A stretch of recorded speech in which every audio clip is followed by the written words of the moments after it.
नाशिक जिल्ह्यातील 622 गावांमधल्या ग्रामपंचायतीवर येत्या 15 फेब्रुवारीपासून प्रशासक राज येणार आहे.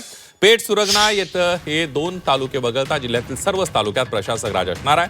622 ग्रामपंचायतींच्या निवडणुका 6 महिने लांबणीवर गेलेल्या आहेत आणि त्यामुळे या गावांची जबाबदारी आता विस्तार अधिकाऱ्यांवर येणार आहे. ऐन उन्हाळ्यामध्ये चारा टंचाई, पाणी टंचाई यासह गावांचा विकास थांबणार आहे. त्यामुळे सरपंचांनी संतप्त प्रतिक्रिया व्यक्त केलेली आहे.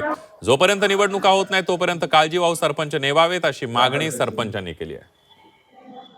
आता 14 फेब्रुवारीला प्रशासकीय राजवट चालू होत आहे आणि मालेगाव पंचायत समितीमध्ये 4 ते 5 विस्तार अधिकारी असताना 125 गावांना प्रशासकीय नेमणूक करताना गावांना खूप अडचण येणार आहे. दुसरा विषय असा की आता येणारा काळ हा उन्हाळा म्हणून राहील. उन्हाळ्यात पाण्याचा प्रश्न खेड्या गावात, ग्रामीण भागात खूप येतो. त्यामुळे प्रशासक कुठं लक्ष देईल? एक विस्तार अधिकारी 10 15 गाव सांभाळेल का?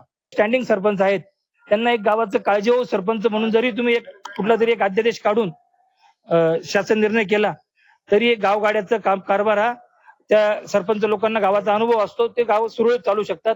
पंचायत समिती स्तरावरती जे काही आमचे विस्तार अधिकारी ग्रामपंचायत आहेत, शिक्षणचे आहेत, आरोग्याचे आहेत, तर असे विस्तार अधिकारी दर्जाचे अधिकारी आम्ही प्रशासक म्हणून त्यांची नेमणूक करणार.